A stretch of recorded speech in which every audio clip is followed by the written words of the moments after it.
nje ngithi hayi mina ngumapura futhi ngisukele ebilisa yabo. Hayi nokodwa uyabonakala. Yabona amasuthi lapha ashale umphethe Andrew Tate. Ngiyabazwa Ya ngifuna ukuthi awuyena ngqo manje mayisethi kanje. Yazi abantu abaningi bangibuza ngale side ukuthi Ichaza ukuthini le side. Sayimundra bafone. Yeah, isayine increase focus ukuthi ube articulate mokhuluma. Aso sonke isikhathi makhonto ezoyikhuluma ukunakusisa abantu abanemali, abantu abarich. Yeah. Babeka isandla kanje. Uba more precise ngento ofisa ukisho uma ukuthi nje umeyose isandla kanje. Kodwa hayi ukuthi mhlawumbe sekuyobusathanism. Thina socabanga kanjalo. Yabo nje make wathi sicabanga bacabanga kanjalo kwabantu stage. Kodwa masifuna phela istudy isho ukuthi abantu abani Cristiano Ronaldo kubana kusisi. UTate uyena umuntu engimbukayo ke bafu. Kakhulu uyena umuntu onginfluenceile. Uyena umuntu engisho ukuthi hayi indoda leya. Ulimelele iqiniso lakhe. Indoda ijimile bafu leya ndoda. Imascula. Indoda nje nisho izikhulumi awuthi hayi uyalaleleka nje. Umjito lo ke uzumdlula uyalaleleka uyazi uthi hayi uyilento engiyifisayo kahle nje bafo umjito onginspire Andrew Tate nabanye phela abaningi ke ngithi uyena yedwa ngoba umjito olalela abantu abaningi bethu abantu abafana no Jordan Peterson ngiyabalalela Steve ngiyabalalela so nje abantu abaningi abangi-influencer bafo content yakho nawe ingakho igudla lapho ukuthi bethu ngathini mina bafo lento yokuthi content angiyithandi yabo because khona abanye abantu engathini khona umuntu owenza content labafu sesayikhuluma lento nomfethu like uzokhuluma into for the matter of ufuna ukulike yabo mina into engisuke ngiyikhuluma ngoba ngisuke ngiyimele ngisuke ngiyiphila ngisuke kuyiqiniso lami ingakho uma ukuthi ngenza ivideo ngisuke ngenza into engiyifila ngaleso sikhathi engikholela kuyona ngaleso sikhathi ngingaba wrong. But it is better ukuthi ngibe wrong ngento engiyicabanga mina yabo ile ngikholela kuyona mina hayi ukuthi ngisuke mhlawumbe ngithi ngila khona izinto engangayikhuluma kodwa ngibuthi okay abanye abantu masebeshela ama perception abo ukuthi okay thina sibona kanje ngisho ukuthi okay bona baqinisile yabo lo nto but nje ngiphila iqiniso lami bafu mangikhuluma evidweni usubona usibu lo mbona manje neqhongo zami suke ngiyimina nje ngizokutshela nje iqiniso lami yabo ngindoda enjala ngithi mfethu mhlawumbe sengishuthana nokudla ngiveza izinto cha ngindoda nje bafo emaskhula nawe uyangibona ngindoda efit enhle so that is undoubtedly yabo lo ngiyajima ngiyayiprioritize masculinity ngiyakhuluma ngemasculinity ngiyakhuluma ngobudoda angibafuna abantu abayiyoyoyo as usually nawe uyabona insizwe engifike nayo ukuthi indoda ejima indoda enhle indoda healthy yabo lo so labo futhi indoda enjalo nje ngiphila iqiniso lami mfowethu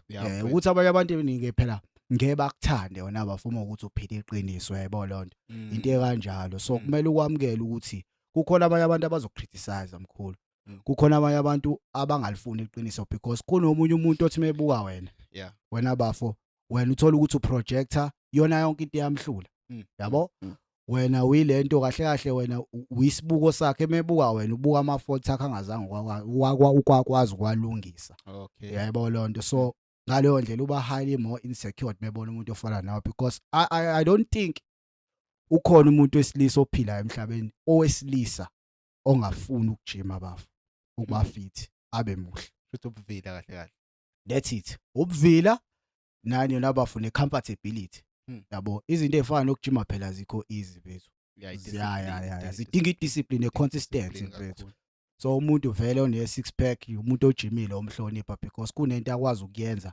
ayibekezelela isikhathi eside ehlula abantu abaningi yabo lo kulula bafo kulula ukuyidlela ukudla yabo ama calories yabo mfethu ngizokutshela mina yabo uma ujima okokuqala indlela ozodla ngayo izoshintsha izohluka ngeke udle noma yini uzogeza more frequently you understand iplate lakho lizoba nokudla okuthize kahle kahle uyindoda ezoqala ihlele ukujima is part of ukuqala ukuhleleka empilweni komuntu more than just being healthy but you become organized because uba nalento sithi okay uba ne time management right because uvuka ngesikhathi esithize angithi uyajima futhi ngesikhathi esithize and kune mental resilience ekhona lapho because ubekezelela izinhlungu wena abantu abaningi imuscle ayithengwa phela mhlawumbe kubifana neskip ngiyothenga kulula ibicep ukuthi yeah ngabe ngihamba ngoyithengela ibicep yakithi Yeah, yabo yeah. mhlawumbe ngiyithengela i-six pack Yeah. yabo manje akwenzeki Yeah, idinga i-mental no. toughness idinga i-discipline idinga i-commitment idinga i-consistency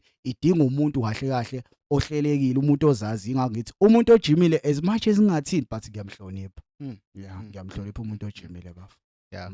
Usuvele wahlala khona wavele Yeah. nje wamotivate kwamina suka-ke mfethu ya mhlawumbe nawe uzomotivateka phela manje Yeah. wasesifikile mfethu yabo cha for the fact ukuthi ukhona la mfethu Yeah. it means ngimotivatekile yabo Showcase, baba. kahle kahle yilo into le ngithemba ngigosha through page lakho i-content yakho as ngumuntu wesilisa nga-relate nayo yeah ngase ngifuna nami ukuthi ngingayifihli yeah ngibatshele noza kwethu abakhona eduze kwami ukuthi Yeah. kunomuntu kanje kuno-Andrew Tate wasemzansi njalo yeah kodwa-ke bathi upresident wamaqiniso yeah bafo president wamaqiniso igama engalinikwa abantu abangilandelayo uyabo yeah mina i-account yami nje usibusiso Samuel Langa okay so abantu abangilandelayo bathi hayi ngendoda uhulumeni wamaqiniso yazi mfethu impilo inesimanga mfethu kunezinye izinto mfethu empilweni mfethu bafo yabo izinto iqala kancane mfethu yeah uyiqala kancane then uNkulunkulu akubusise kulokho osukuqalile because uNkulunkulu uthi lonke ixathe elilodwa lithathayo yena uzothatha amabili you Okay. understand so mina I was just a person who sharing his truth yabo ngangirecorda umfowethu and sasigundela utshani ivideo yami yokuqala sasigunda utshani nje lapha egcekeni nje sirecordela most of the time mina ngiwajayela ama conversation bafo Yeah. I'm not a type of a person mhlawumbe ozothi abantu engihlala nabo isikhathi esiningi abantu aba interesting abantu abahlakaniphile abantu abazokushiyana something you understand Yeah. angihlali mina bafuna abantu engisho kahle ukuthi uma siba kwi conversation nabo ayikho into engizoyigaina mhlambe sokhuluma ngeinto ezuseless sikhuluma ngamantombazane sikhuluma ngokuthi incika ugwayi izinto engezi ngisize ndawo empilweni engezi ngiprogressise yabo I always live with people who motivate me to become the best version of myself ngaso sonke isikhathi abantu abazo-intrigue emqondweni so upresident wamaqiniso uqhamuka kanjalo bafo it's just a guy oyikhulumela iqiniso lakhe oyimela into yakhe umjida most of the time ozokutshela into ngalendlela kodwa manje ozoyiza ukuthi lento ngiyijwayele kodwa ngendlela ayibeka ngayo nangendlela asayisho ngakhona lo mjida uyabona ukuthi kancane exactly uyabona lonto leyo but I'm just that guy I'm not the kind of a person who can get in the room and everybody get bored because I always equip myself ukuthi ngihlangane nabantu aba-interesting nalamhlanje ngila kwi-podcast nakuthi yabo ngihleli nawo beke kubize la nomba beke kubize yabo lonto le beke kubize la nomba yabo because ubukile ukuthi athi lo mjida yabo yeah so I am that type of a person mfethu ukuthi nje uma umfaka emanzini umjuda mfethu uzozwakala ukuthi hayi yeah more than ukuthi mhlawumbe it's a matter of pride number it's a matter of izinto mfethu engizenzayo mfethu nomuntu mfethu engimakhayo nomuntu engifiselela ukuthi ngibo yena angakabi phela perfect akekho vele umuntu o-perfect because perfection exists vele being yourself for me is being perfect yabo so izinto iqala kancane njengoba ngisho ukuthi don't despise the small beginnings because ila khona mfethu izinto ziqhamuka in small packages washo njalo uTDK uthi DJ wathi izinto ezikude ziqhamuka in small packages so ungayidespise izinto ezifika kancane empilweni yakho because zingaba nkulu zingakuphilisa njengoba sikhuluma la ngabona umuntu othize athi yazi I'm really interested in talking with this guy ngiyayithanda i-mentality yakhe ngiyayithanda indlela akhuluma ngayo ngiyayithanda i-confidence yakhe yayibona lonto umuntu kahle kahle upresident wamaqiniso umuntu ofocus mainly on self improvement yeah because wena bafo most of abantu abaningi into esesikhulume nomje ukuthi we mainly focus on external factors you see how much do I have how can I make money yini enginayo yabo most of abanye abantu abaningi bayichaza ngezinto abanazo kahle kahle ubani wena you understand wena ubani if siwa mina manje ngiya remove yonke lento oyichaza ukuthi uyona wena ubani so imali into engakhathazeki ngayo mina because ngiyazi ngizoba nayo imali nginayo futhi manje vele yabo but ngeke ngithi phela isizimali enganelisayo but ngimuntu nje wenza i-living ayekho umuntu ohlakaniphile empilweni ongakhuluma manje ongayenza imali simo ohlakaniphile nje uzoyenza imali so but I don't define myself with how much I make I don't define myself with what I have. Mm. What value do I possess mina, or do I bring in the table as a person mina njengomuntu enguyena? Ilonto ke balekile, because you will get into the room whereby everyone is rich. Let's say wonke umuntu unayo imali, wonke umuntu unazo izinto. Sure. Then uzothini? Uzochoma ngengubo zakho, uzochoma ngezinto onazo, because zi-valueless lana. Sifuna ukwazi ukuthi ubani baba. Who are you? Really, we are interested in your character. So I mainly focus on self-improvement, baf. Yeah, Ngifocus kule nto ukuthi imali izoba i-side effect yento eyiyona. If ujimile, if umuhle, if you can speak good, if you are a smart man, sure. Naturally, law of attraction ngeziqamba manga. People will be attracted to you. People will enjoy to be with you because you are able to create that space that is highly conducive for people to feel free. You see? So I'm a type of person ang-act buff. The content yami angeke uzungifice mhlawumbe sekithi njalo abathi khamba kanjani uveza amazinyo mhlawumbe ngifuna ukubonakala ama-tattoo. That's why I don't have those things. That's why ungibona mhlawumbe ngigqoke into ezithize ngile nto engiyona nje. If I don't like you, I don't like you. If even shikutuna malini. Yeah. If you invite me to a podcast or somewhere else and I don't like you, I will not come because angifuni ukuthi wena bafo khona into ekuthiwa ama-energy vampire. Angifuni uthatha isikhathi sami because isikhathi ngiya-understand si-valuable. Angifuni uthatha i-energy yami. So you believe in energy? Ngihlala nabantu. I do believe in energy. I do believe. Okay. I do believe, Baf. I believe that you must sit with the people who always charge you to become the best version of yourself, as I've said. Izinto zonakala kancane mfethu. Yabo usuku lakho lonakala ukuthi ubuso bokuqala ubonile uvuka ekseni. Uyazi ukuthi buyonakala usuku lakho. Yeah. Uvuka 100% wena. I'm just making an example. Sure. Then you are called by your girlfriend. She's saying, "Hey manje indaba ungangifunelanga izola ngikho washo wacima." Yeah. Sekhona 10% owehlayo. Uyavuka ubanga noma wakho la. Mhlawumbe uhlala kini. Yabo? Uma wakho sethi, "Hey wena indaba u10% yamanazeka." Okay, what does this say about you? Reflect and reintrospect yourself. Should you really have this type of a girlfriend? Should you really stay at home and see your mother face? Because siyaxabana noma wethu baba. Yeah. Hayi ukuthi ba omama babhedayo. It's just a fact that uma usukhulile usumdala vele akumele ngabe vele uhlala kini. Ingakho vele each and every time uzoba nenkinga mobona noma because vele kuzoba naleyo clash. Ubuso bamama mina ngiboni ngichoose ukubona sengibulungiselela ukuthi hayi yobona i-OLED because liyohle siyi OLED mfethu ngaso sonke isikhathi yabo. Siyazwana ngiyalithanda but akusho ukuthi ngingahlala nalo. Uke wayikhuluma leyo nto of ukuthi mawuhlala ekhaya usono above 30. Yeah. Yakhoza umsindo omningi. 30 years. Yakhoza umsindo omningi lo. Yeah, 30 years mfethu. So ubuyisho based usukela kuphi kahle lento oyishoyo ukuthi okay. Mase above 30 years kumele ukwazi ukuyimela. Yini ekwenza ukuthi usho kanjalo? Bafo the reason ngisho kanjalo, I'm a very realistic man.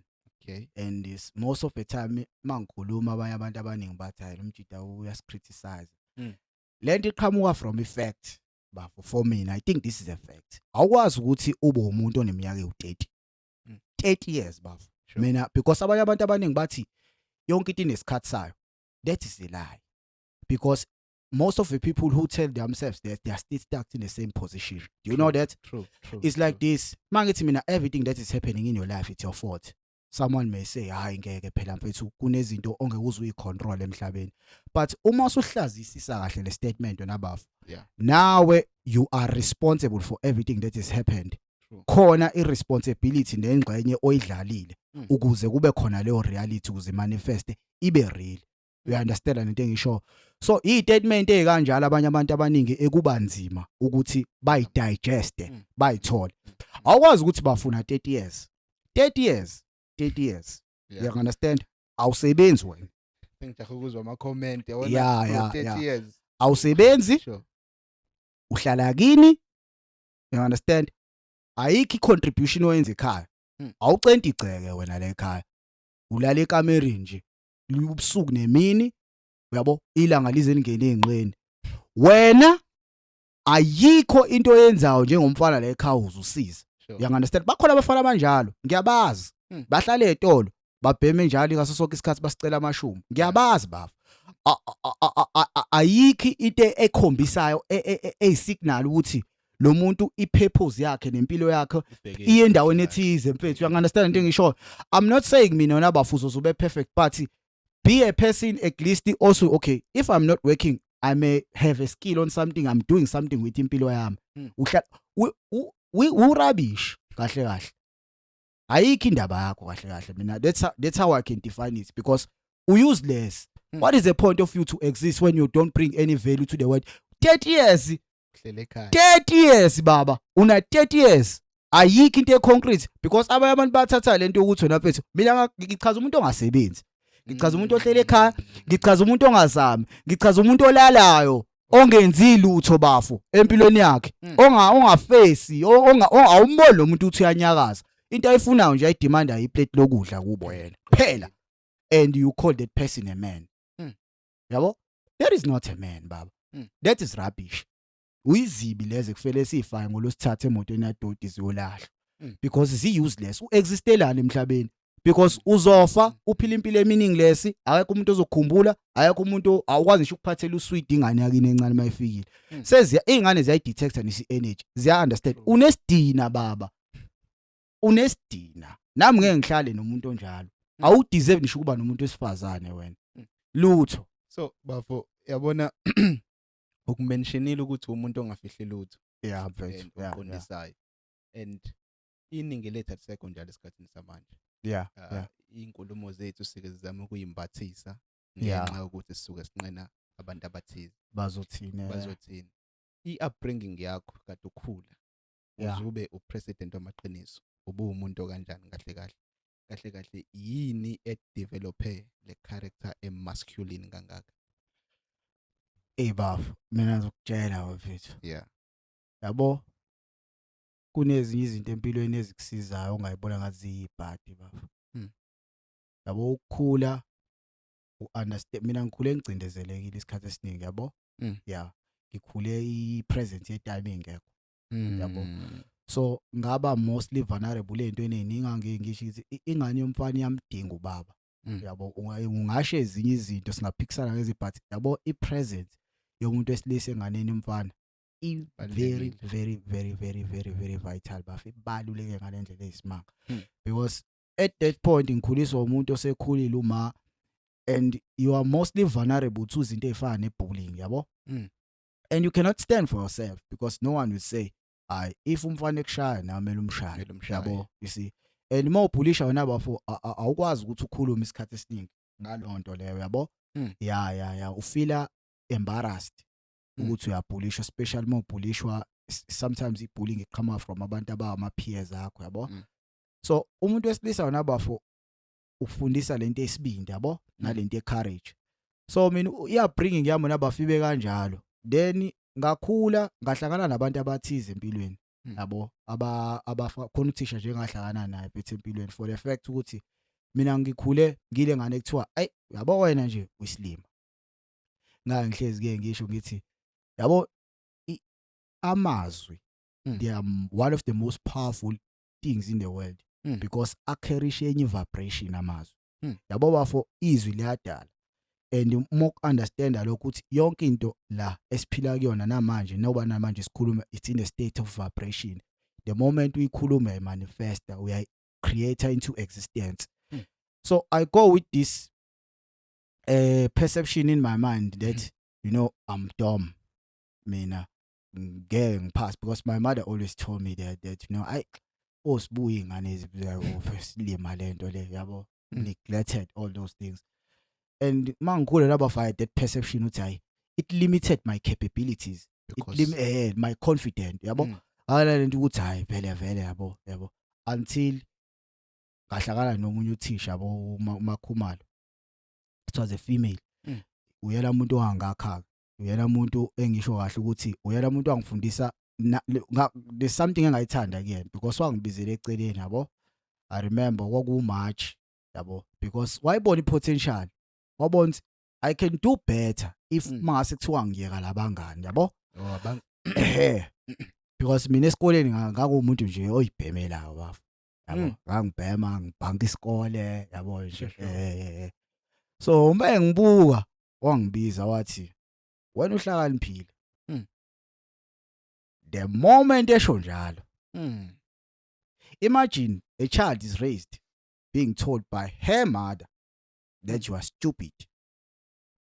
And I've been growing up with this idea in my mind that I'm stupid, me. Because I'm incapable.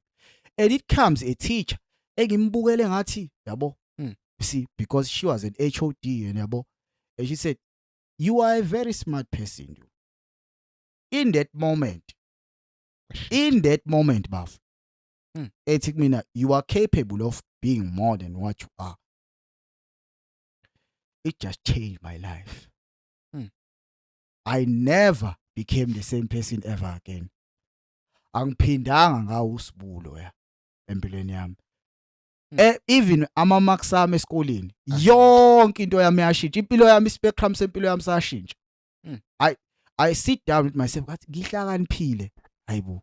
Mina ngitshela ukuthi ngihlakaniphile. I sit with this guy digester and ngihlakaniphile. Kanjani? You see, it's the first time in my life. Ngitshela umuntu, and she's not my mother, you know. And I'm like, okay, in the next term, it's not about me now. It's about how I can prove to her that I am really smart. I am really capable. And I started focusing on my books. And I'm telling you, yabo the moment uNkulunkulu esekubizile bafu, the moment uNkulunkulu esekchanelile into enethize, the moment usuqala ufocusa kulezi zinto kumele ufocus kuzona empilweni, yonke into izosuka engamele ibe khona. I started my friends laba kangihamba nabo, I don't give them now enough time because I'm like I feel like ngahlala eclassini. Yabo angisathanda ukuphumela eminyango. Yabo I just hlala eclassini. Sure. Yabo. And I started opening books, yabo. I started studying. And let me just study. Yabo. See, because I love geography. Ngangisithanda isifundo sakho. It's okay. I mean, I'm feeling funda. Now I'm funda into esingakayifundi ke-term ethize because I want to be ahead. Every time she came in a class, I'm like, relaxile, it's okay, uzosinike activity asibuze imibuzo, yabo. And then mina vele sengiyahead, sengiyazi yonke into aseyifundisa, yabo. Yabo. Sekubuya ama-marks ama-scriptures. June, toppest in the class. September, toppest in the class. December, geography, toppest in the class. Yabo? Ilawa mazwi lawa ya ukuthi. Ilawa amazwi nje ngifuna ukukhombisa ukuthi amazwi anepower engakanani. Even now abafo, if you always tell yourself you are broke, if you always tell yourself you are incapable of certain things, if you always degrading yourself, if you always look at yourself in a mirror and say, I will never be great, trust me, you will never be great. Because you become what you tell yourself. You understand? Isikrithi yona yonke into empilweni nokuphumelela bafo, it's what you say with your mind. It's how powerful it is. That is the one of the most powerful thing. Into oyitshela yona nento ekhulumayo izokwenzeka. If you think that you feel tired, that's why I practice stoicism. That's why I follow people like Andrew Tate, because I cannot always function to emotions, Bob. I cannot. Sometimes I have to tell someone that I love that it's over, even though I feel, because this person is not good for me. You understand? And it would be hard. And I understand that process because it is a process of dying. Because I have to die in order to live. If you are afraid of dying, you will never live. You must die, Baba. You must understand the art of dying. And Stoicism teach you that. You understand that I cannot function with what I feel because sometimes my impulses are wrong. You understand? How I feel, it's a signal that there is something fucking wrong with me. You see? Because each and every time you feel something, it says something about you. You need to reintrospect yourself and think, why do I feel this way? And you will find your answer if you want it to. So sengikhuluma ngenye into. So ukubuyela kubafu kuleyo nto phezulu. So she is the first person who ever believed in me. Uyamdinga umuntu ngelila ngozokholela kuwena phezulu. And she changed my life. She doesn't know it even today. She doesn't know it. But she changed my life in a massive way because she was the first person who believed in me. And I liked her because she didn't cover the truth. Every time she was in the class, I enjoy everything because she told the truth from what it is. You know, she was the type of a woman who would say, mina ngiyanitshela ingane zami, if wena awuzofunda uphase kahle uzoba uquqaba lasemphakathini, uzoba isibotho. Washo kanjalo, uzoba isibotho, uzoba yilabantu ababanga namakhansela laba lokho befuna uxhaso la hulumeni because you haven't done nothing with your life. You see, that's how she speak, and most of the people will find it offensive, you know. And there were certain people eclassini sometimes uthola ukuthi kunengane ekhulelwe. She will make those examples mhlawumbe ethi ingakho sinenkinga ye-population nje emhlabeni ilezi ingane ezama teenage evele ekhulele nje for no reason, and some people may say you are article, but I look at it and say this is really wayiqinisile ayiqinisile bafo. That's true. Yeah, awazi ukuthi ayikho indlela yongibhathisa iqiniso, ayikho. That's why I say I don't like to sit. I like to sit with the people who gonna hold me accountable. If I am truly your friend, if it means that mina now kumele sibe kwi conflict for telling you the truth, so be it, Baba. So be it. I will tell you the truth, even if libhlungu, even if awuthandi, but because it is the truth, I will tell you. I owe you as a friend. I owe you the truth, my friend. Okay, so upresident omaqiniso namhlanje usivezela ukuthi umuntu washintsha impilo yakhe uthisha wakhe esikoleni. Yeah. Right. So mayeshintsha impilo yakhe yini eyamenza ukuthi a decide now ukugala a create content atshela abantu izinto ezipositive ebe yena ekukhule nokho engazange atshele, like yini yakwenza ukuthi uqaleke manje uthatha ifoni uthi mj rise siyabangena. To tell you the truth, mina I started first of all, I did education, yabo. I have a bachelor of education. So ngaqale I didn't know that I can speak and people could listen. I didn't know that I have that skill, because it's a skill most of the people don't have. Sometimes people speak, but they don't have this ability for people to listen to them. You need skill. I don't think it's a gift or what, but the reason I started teaching, it was for me to correct the injustices that I've been experiencing. Because I believe that, you know, the people you spend most of your time with in your life, whether it's a teacher or whoever that may be, are going to have a massive impact on your life. Very, very massive impact. So, ngangibuka othisha abaningi yabo, ngibuka indlela abayiyona. You see, if you're a teacher, you need to understand psychology. You need to understand ingane bafo, because they are going through different kind of things yabo. Zidlule emakhaya nzima, and sometimes othisha abantu abaningi ingane bayibulala without even them knowing, because they think that teaching is a matter of ubuka ama-isobars lapha uchaze yonke into. See, you need to relate things into reality if you want to engage with ingane.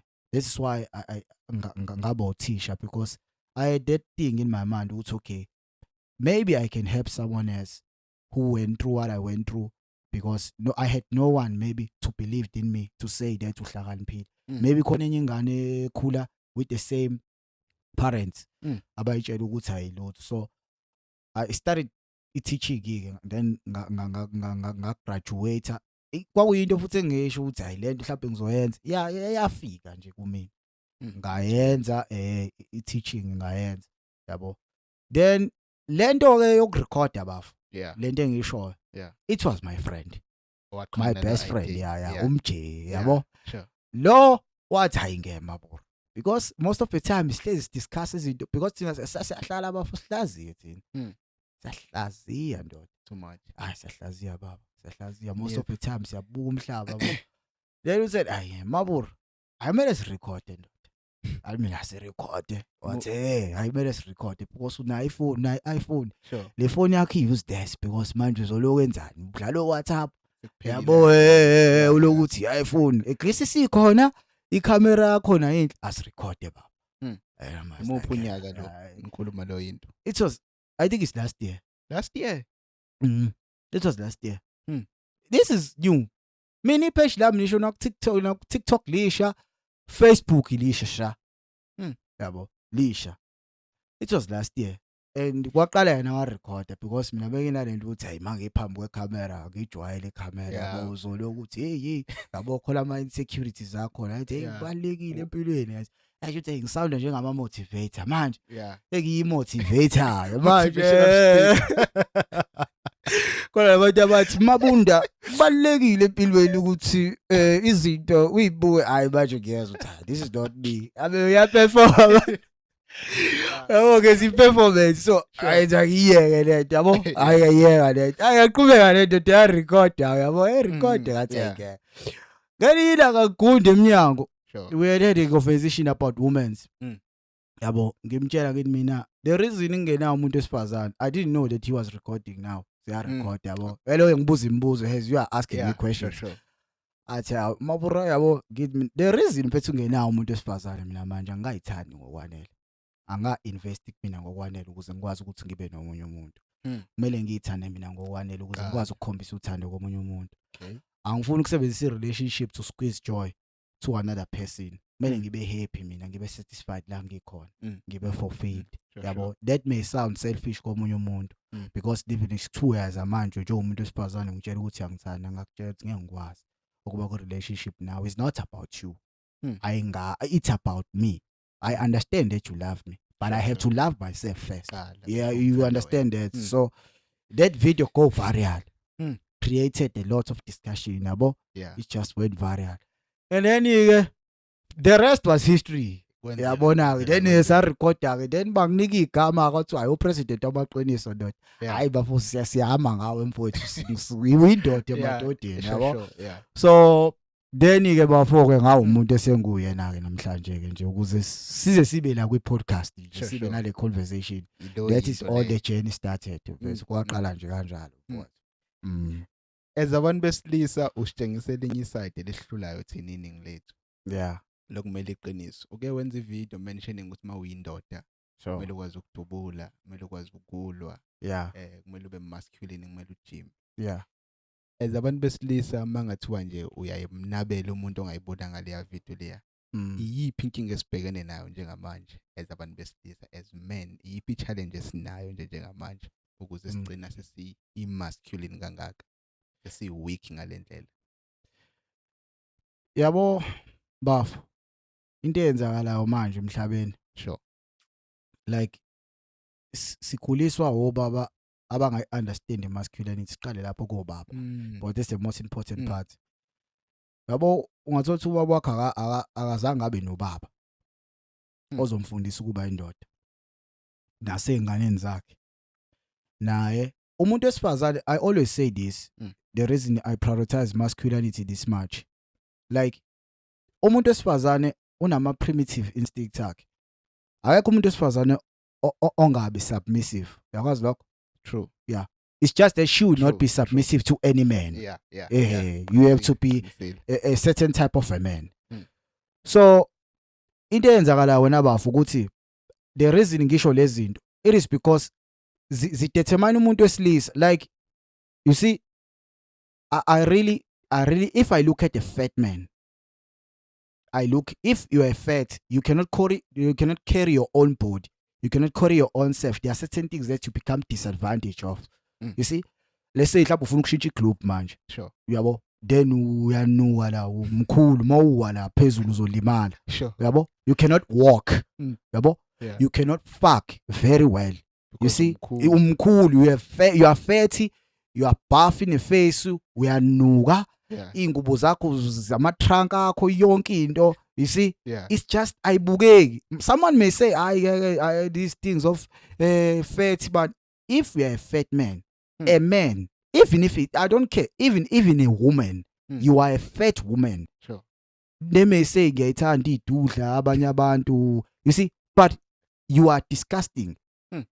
Honestly speaking, you are really disgusting. As a man, your duty is to protect. How could you protect if you are fat? How? Because a woman does not submit to a man only who he provides only. So that is what mistakes most of the men make. They think that I have to make money. You cannot build a man. Money does not build a man. That does not. Adversities of life, the things you go through, the things you suffer, that builds a man. Pain builds a man. Pain makes a man a man. So if you are fat, you take an easy way in life in things. you eat food for fun. You see, you just eat fried now. Yeah. You just eat fried. You don't have any discipline. Sure. You see, you drive a car now. You are a fat man just driving a car. A useless fucking fat man driving a car. You cannot even walk. Sure. You understand what I'm saying? Yeah. And you cannot protect. You cannot do well sexually.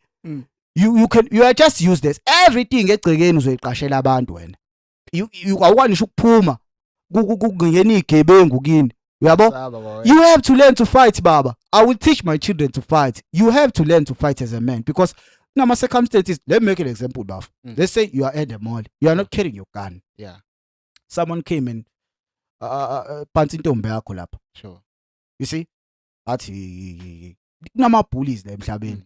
And they mainly attracted to weak men. I will tell you this, me. There was a point ngangihamba nethekeni yami. Sure. Yabo? Yeah. And ngahlangana namajida yabo. So ngangisasihlele esihlahleni nje lapha. So mina ngangisithwe isihlahla. So aqhama lamajida they are drunk aphuzile yabo nyovela abona edla ama wings yabo. Yeah. Afika mefika athi awusipha ama wings wena. Yabo. Yabo. Ngavela nje ngathi mina ngavela nje ngathi athi yabonga nsi. Kuzonyiwa la. Yabo, so mhlawumbe angikwanisho ukula but i-presence yakho iyasinda. Kunezinye izinto eziprotectayo just because you're fit. Yabo, you become vulnerable if you are a weak man awujima. So ukudubula bafu, you need to learn how to shoot because you will have family, because you need to protect yourself, because you are a man. You need to learn how to fight because there are situations as I've explained before. Fana nana uthi qhama umuntu phansi intombi yakho. So you need to learn how to punch a man in the face. And you must understand that the world is competitive of men.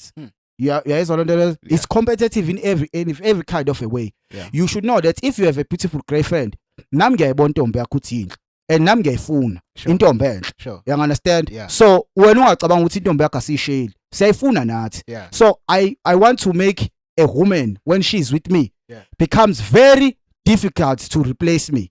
I want her to know that I am financially stable. I will make her experience things she would never experience before. Yeah. When she touches me, she should know that akathinti nje uthinta ibhasi le ndoda. Indoda efit, indoda masculine, sexual indoda. Qinisiwe. Uyayibona lo nto leyo. So when she thinks of cheating or whatever she thinks of cheating, she should know that I'm a very hard man to replace. Exactly. There are many men you can replace. That's when I'm about replace ngaphandle ukuthi ngibe nami. Uthatha unemali nje bafu friend right. Yabo? Awukho masculine. I will understand the power of masculinity because that's what trick a primitive instinct to a woman to submit. You see? Yabona mawubheka kahle kahle amajita amaningi achithelwayo. Yeah. It's because aware masculine are weak. So umuntu unayo imali, we are provide and everything, but the character show you ukuthi akwazi ukulwa. Yeah. So angeke aze akwazi ukumdefend umuntu wesifazane. So even naye umuntu wesifazane uzizwa unsafe. Yeah. Nalo muntu lo. So basically ivumelana lento eyishoyo ukuthi mangabe uyindoda kumele ube irreplaceable kahle kahle. So sisalapho mfethu ukhulume ngokuthi into yakhe indoda izimo adlula kuzona. Yeah. Upresident wamaqiniso iziphi lezi zinto adlule kuzona wabona ukuthi okay that is amakha waba upresident wamaqiniso njengoba ile ndoda iyona namhlanje masculine. Therefore I go through pain each and every day. Sure. Even njoba ngila namhlanje umzimba wami ugcwele inhlungu ngapi. Ngiyajima bafu. Sure. That is part of pain. You must accept pain, bafu. You must be a person othi ongayisabi pain. Angibeke kanjalo. Mina I've gone through pain. I've gone through rejection. Yabo? Ngiyayazi rejection ifila kanjani bafu. I know what it's like to be powerless. I know when you get in a room and you feel unrecognized. You see? You see kunezi izinto bafo omunye umuntu ongayifili because like akudaleliwe mhlambe kuyena ukuthi azizwe. Mina umuntu ofit kokhola lento ethi ingeke mfethu. Uyangidominate lo muntu. Yabo?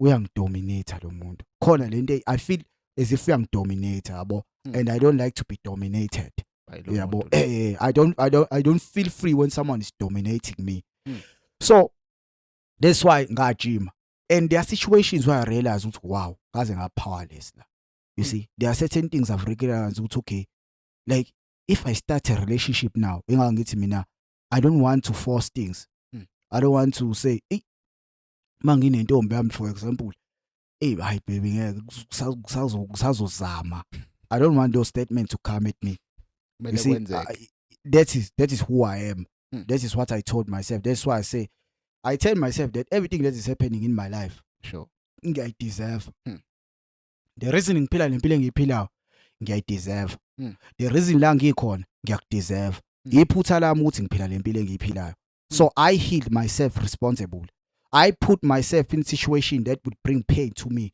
in order to create a character as strong that's why ngijima that's why i-rejection mase ngiyibonga lento mangani why ingitreat ngale ndlela oh it's because nami ngu no one yabo angikwazi ukudeny fact ela lento mangani yabo bafu intombazana simple ngeke intombazana belihlaba umjida nje bethu obongena for khona empilweni akenze intombazana enhle nje enevelu ene-grand enevelu yabo ngeke isukele lo mfana oyihlelela ecointeni oyicela ishumi umfana ombonayo ukuthi yabo women are choose sure they are choose women because most of the time we are the men who go after women yabo lonto leyo so intombazana ayikwazi ishelwe abantu abahle yabo ngenza example umjida sustainable umjida most of the time they confuse abafethu esikhulana bathi why amathekeni ahlala endaweni ayoqoma kolokishini those guys are stable those guys are different than you those guys have their own rooms outside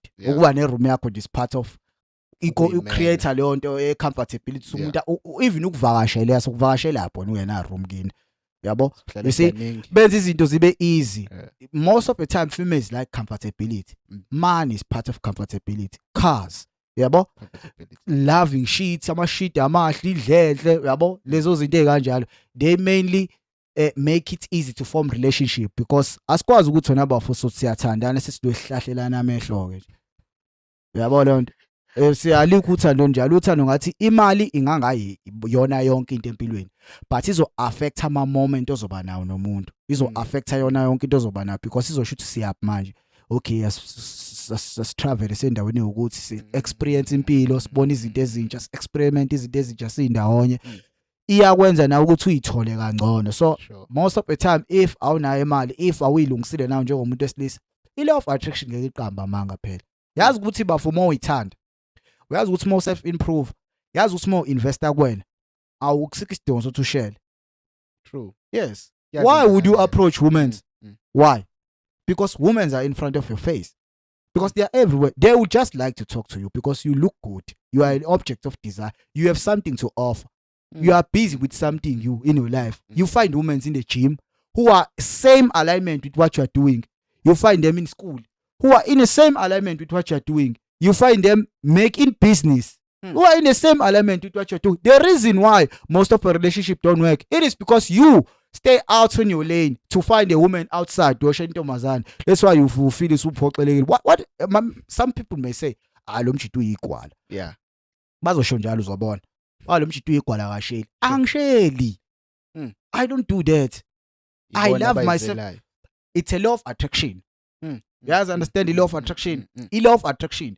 The reason why uzoba nama relationship azolast is because vele nalo muntu enani nezinto ezicommon enisherayo. You will find yourself in a space with an alignment of what you are. Yabo? Don't go around chasing women, thinking women they are the prize. You are the prize as a man. Baningi abantu besifazana abahle baba. Abapheli khona ozalwayo. Khona osafika kwiphupho but khona okhulayo. Sure. Wena umuntu wesilisa bafu. You understand? Wena nje uzoloku uzalisile until uzoshona. Yeah. Why would you chase women? Why would I waste my time chasing women? Man. Why would I go to a woman and say, "Hey, Petunjan, all right, mama, yeah, what's a land?" Why would I do that? Why would I do that? Why?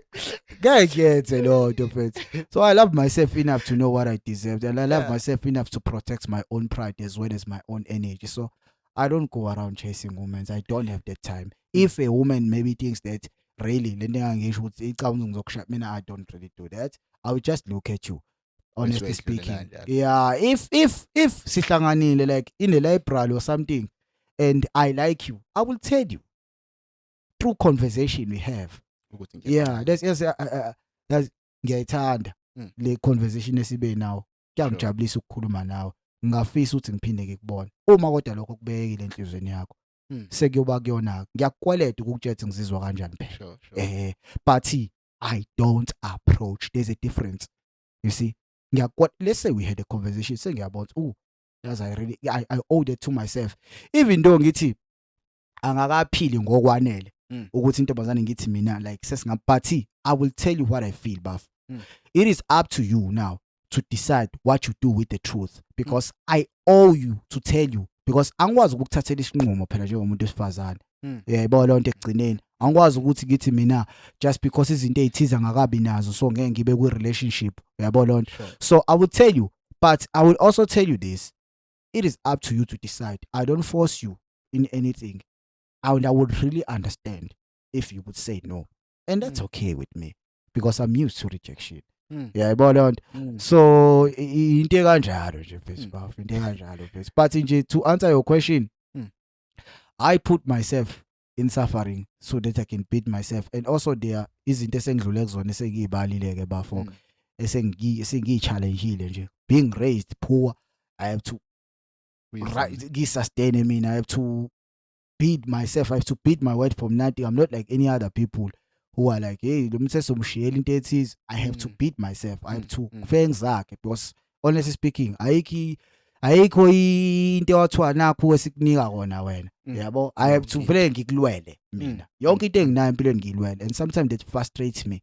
You know, sometimes that causes that thing ukuthi okay, like sometimes I feel like okay, ngakhona umuntu ongithathela ibreak bethatha isibuka uthi ukuphumula kancane bese nawe mfethu yabo uthi ukurelax uenjoy impilo njengeyingane. But lento kuyisho ukuthi ngisheshe ngakhula mina mfethu bra wami kakhulu mfethu. Khona izinto engakaze ngi-experience empilweni yabo, but through ama situation, through khula, through izinto kumele ngidlule kuzona, through ikusasa kumele ngilakhe, because I don't wish my children to go through the same thing I've been through. I don't wish them to experience what I've experienced.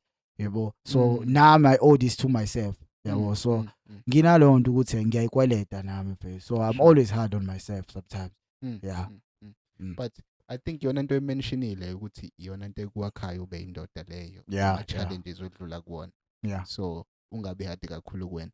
Imuphi umehluko between a man and a boy? Yeah, imuphi umehluko between lezo zinto ezo2 ngokwakho?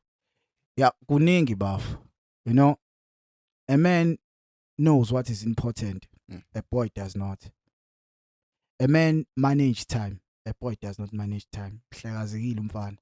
Umfana wenza izinto noma ngasikhathi ayikho organized. Sure. You understand? A man has priorities. A man has principles. A boy does not have principles. A man is a person who has direction and a purpose, and a boy does not have a direction and a purpose. A man is a person who has went through adversities of life and not reacted but responded. A man is not driven by emotions. A man is mainly driven by what is right and what is had to be done at the time. A man thinks before he does things. A man is careful of what he says with his mouth. A boy says a lot of things. A boy lives for attention. Amen. A boy lives for social validation. A boy lives for approval. A boy seeks value to other people. But a man knows that self-worth comes within. Yeah. You know, understand what I'm saying? Yeah. A man knows that you don't need to tell me what I am. A man knows who he is. And believe in himself. Sure. You know, you don't need to, I need anyone to validate what I am already to validate. I don't need anyone to tell me that I'm beautiful. I know I'm beautiful. I know I'm sexy. I know I'm fit. I know I'm successful. And I know that I'm rich. I don't need anyone to you can think of whatever you want to think, but this is my brain. I control what I think here. I am the one who's in charge here because I sleep with this brain each and every day. It is mine. I have to protect it. A man understands that energy is important.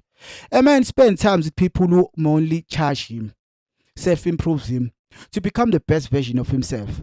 But boys spend time with anyone. Yabo? boys are just boys. You see boys every day. They smoke weed here. Boys wake up in the morning not knowing what to do. Boys eat drugs each and every day, chasing women. They think women are the prize. Live for women. You see, I see boys every time. There are people who are between a man and a boy is not also differentiated or distinguished by age. It's a capacity of of your cognition, of the level of your consciousness and how you think. That's why I say I indaba by age. There are people who are old, but I don't respect them. You know, now the age thing say I have to give you respect because you are old is rubbish to me. Honestly speaking, it's rubbish to me because there are people who are rubbish, people who speak rubbish, people who can see that it's just because now I have to like ngimelane nento eyona mina just because ngithi umdala. I don't do that. I respect people, all of them. All of them. And I like to live in harmony with my mind as well as with people. But if you come at me, despite the age you are, and come at me telling me shit or all those things, I'm going to test your jaw, honestly speaking. Despite your age, we're going to have a serious problem. Because I hate disrespect, bruv. That's why I give respect first. That's what Kevin Gates said. I'm also like that. I respect people. I respect everyone. I'm that type of a person. But if you disrespect me, we're going to have a problem, Bob. A serious problem. I'm telling you. And if really you think I'm going to die protecting that because ngikulindele nami lokho. You disrespect me or mhlambe uthatha into ezongibeka somewhere mhlambe udisrespect umngane wami. We are a team. Mina nginayo fair. If siyakushaya sokushaya sobabili. And angikushayela ukuthi mhlambe ngiyakulimaza, ngikushayela ukubulala. You see? That's how respect it is for me. Yabo? Ibaluleke ngaleyo ndlela respect kumina. So I'm that type of a person. So boys bafo, they have no loyalty. Don't say it with boys. They have no loyalty. Boys always you come le ukhuluma ngalo, come la ukhuluma ngalo, come la ukhuluma ngalo, come la ukhuluma ngalo, come la ukhuluma ngalo. You should also be careful of the people you hang around with. You should look at the people you are with in your life. And really, and I'm telling you the truth, Baf. Wabheka abantu nabo. Really, can I trust this? What value does this person brings in my life? Yini edayo lo muntu empilweni yami? Yini angisiza ngayo lo muntu empilweni yami? Honestly speaking, sure. Why ngimgcina? Because wathothi ukherisha izibi la. Odota abaningi ababaloke bekusinda bekuphathisa ngekhanda. Even nje ukuthiwa umuntu wakini. Mina I don't define family as blood. Okay. No, we define kanjani? If family kumina it's someone who contributes something to me. Someone I can rely on. Someone I can come and say, listen, I'm struggling and I need your help, and that person could help me, could listen to me, could give me the time even to listen. People don't listen. They don't. Webaf. Akekho umuntu obhorayo emhlabeni. Ukuthi akaqondene nomuntu ozomlalela. Awumlalelisisi kahle. If you truly listen to a person, you realize that this is a creature. This person is like this. If you truly listen, you don't listen with these exceptions you put in your mind that umuntu othis listen. Abanye abantu batswela ukulalelwa bafo. Abalalelwa abantu. So I'm fortunate enough to have a friend that could listen to me and I could listen to him. We spend time together. We do things together. We eat the same meal. Everything we do it together. That's why I like Tate. That's why I wish to God that as ngikhula as ngiphila ngale ndlela ngizobathola abantu abafana nami. Yeah. Ngizobathola. And it would be very easy. Energy izoyicentralizela. Sizoyirelaxela nje. Because sonke samawina. Ayekho umuntu onako omunye umuntu ukuthi hey manje uphethe ayiphethe ungiboleka imoto yakho. Uneyakho nje imoto. Ayiphethe uthi le jacket yakho ngifuna ukushaya ingane. Ushaya ingane. Sini manje asikhulumi lo language. Speak finance manje yabo. Speak of character. Must speak of where do we go from here? What can we do better? Yabo lo language ahlala abantu abaphuwa bavo. Abakutshela asenza ngishumi. No10 rand, no100 something fucking wrong with you. Aphuwa there. Yabo hlala abantu imali nje language imali nje yabo uthi 10 million yeso. Yabo angikaze mengilala ebusuku ngiphupha itheze. I always think of Jaco, yabo. I always think of imoto ephezulu. So someone may say iyaphupha le ndoda. Iyaphupha ugcwala amaphupha. Yeah, vele. And you see, I have a plan. Mm. I'm not the type of a person who thinks, who says, hey, Uzofia, I know. I've already started. And I'm coming.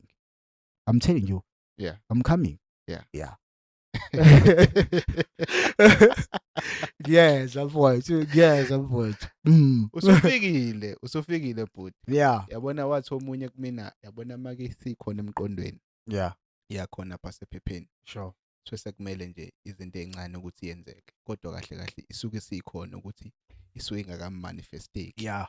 Into reality.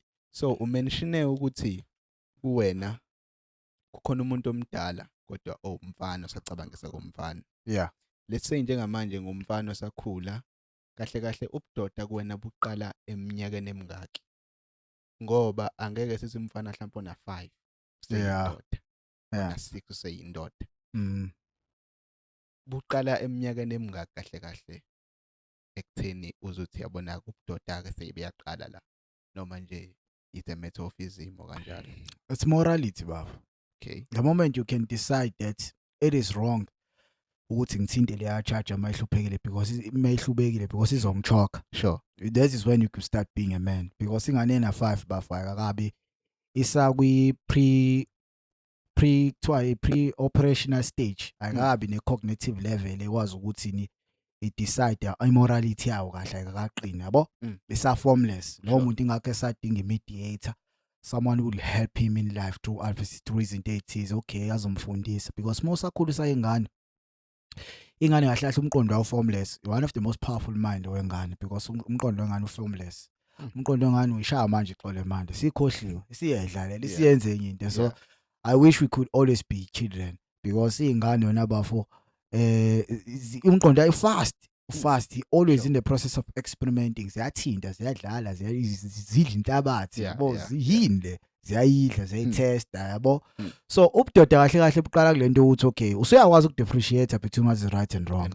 And unfortunately khona abantu abaze bakhule bengakwazi ukwenza lokho. Ubudoda kahle kahle wona bafo akulona into eyiprivilege.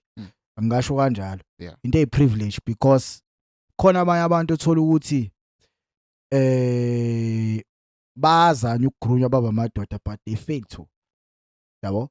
So kuzothatha umuntu othize. Nje kuzokuthatha ukuthi uresponda kanjani into enodlula kuzona. Because mina nawe manje singa experience into efanayo. Akenze example. Mhlambe sishonele umama mina nawe sobabili. Yabo? But indlela eso responda ngayo le situation ngezifana ngoba sabantu abangafani nabafa. Mina ngenza ngiyibuke lo situation mhlambe ingimotivated to become better person. To understand the reality from what it is ukuthi okay alisekhi already manje, so what can I do? When ungaba a victim of circumstances yakwazi lokho uhlale kuleyo pain isikhathi eside, always ucomplain, ublame abantu, ubuka umhlaba ngendlela eyiyona yabo lonto le. And I cannot save you from that. Yabo kunezinto engikwazi ukukusiza kuzona mina. Ngeke ngikwazi bafo. I can give you advice, but I cannot tell you to believe what I believe, because it is your mind at the end of the day. We may have this conversation, it may happen ukuthi mase ngiphumela endlini mhlawumbe sengikhohliwe nawe usuyikhohlwe zonke izinto engishilo. Uyabona into engisho?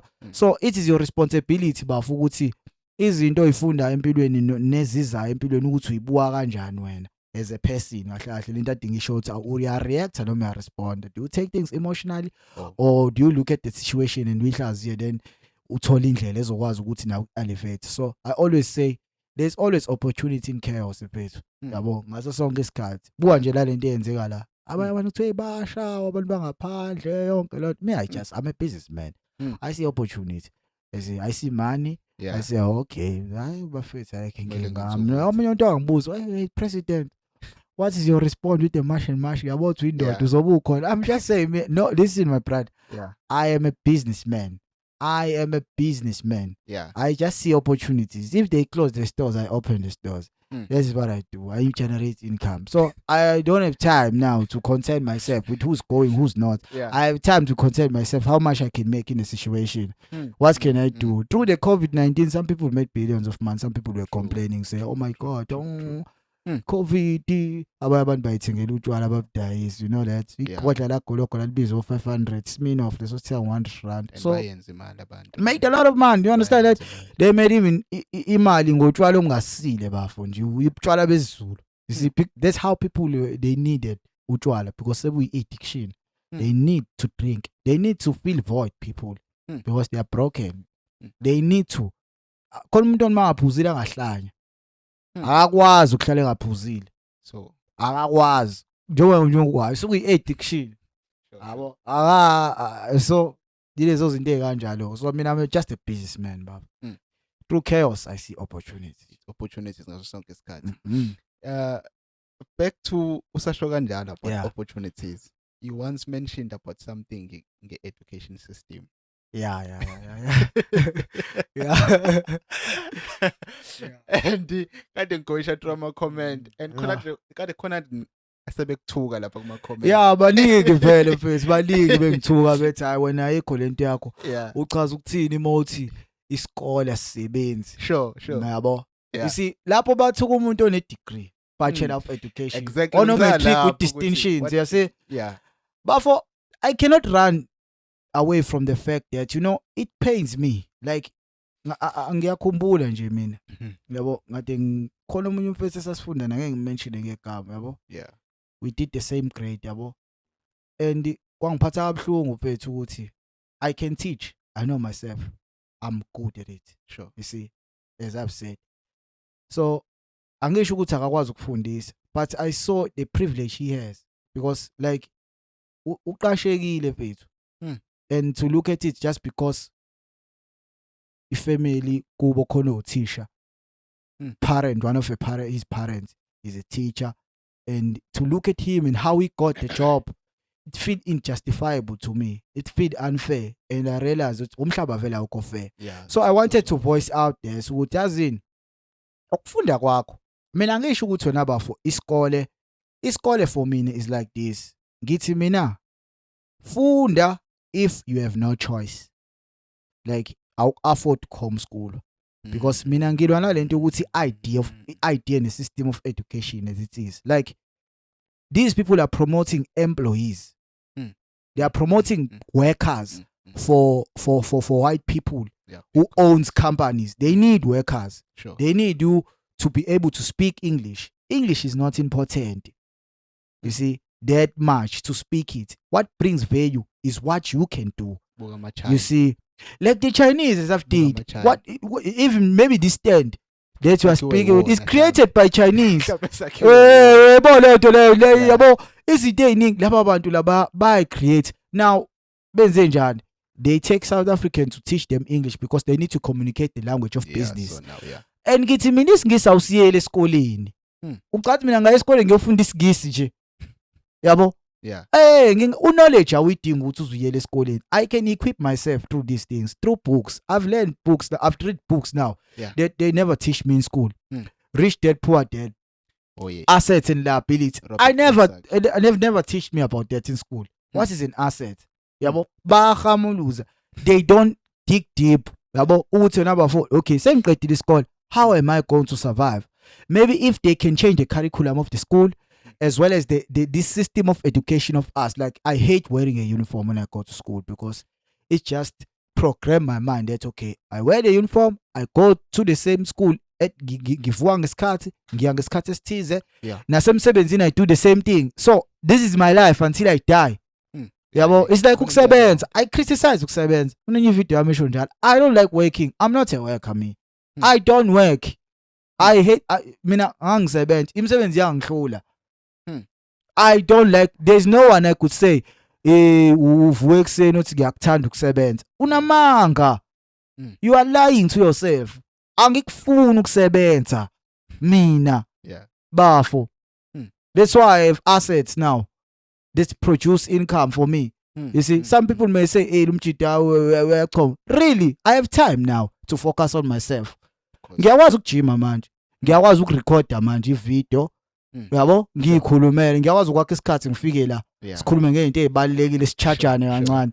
Kusemsebenzini ngithi ngiyongena ngizofika lila. Uyibona?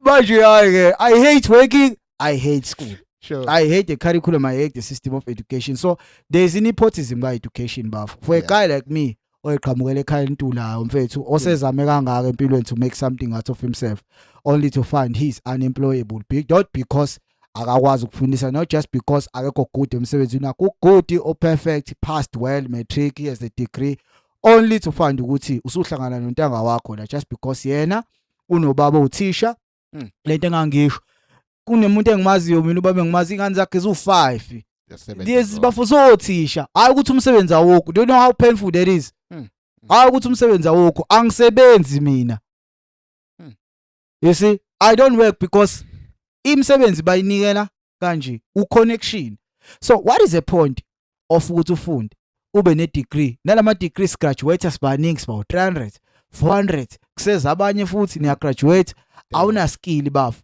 yabo lento engangisho iskill sikukhokhela manje yabo iskill siyakhokhela ngiyakwazi ukufaka ama ties okay per day sengicharge 1000 u1 room ngoqedile sengenza 1000 ngosuku ukulungisela ugesi yabo you see IT izinto ezifana nama skills bafu so mina ngithi as much as ungakholelwa kakhulu esikoleni because I was also self-decepted by people saying that school yabo so ikhiphe iba nama skills iba nezinto ozenza eceleni yabo as usafunda understand umhlaba wa finance bethu understand umhlaba wa finance zifundisa ingane zakho ngemali zifundisa ingane zakho ziyazi imali ukuthi imali iphathwa kanjani imali isetshenziswa kanjani how to communicate with people how to speak articulately you need to learn how to speak you know that it's very important that is very important you need to learn how to speak you sell yourself each and every day buff how you dress how you look what you say every time you see so this is the word of business so how could you not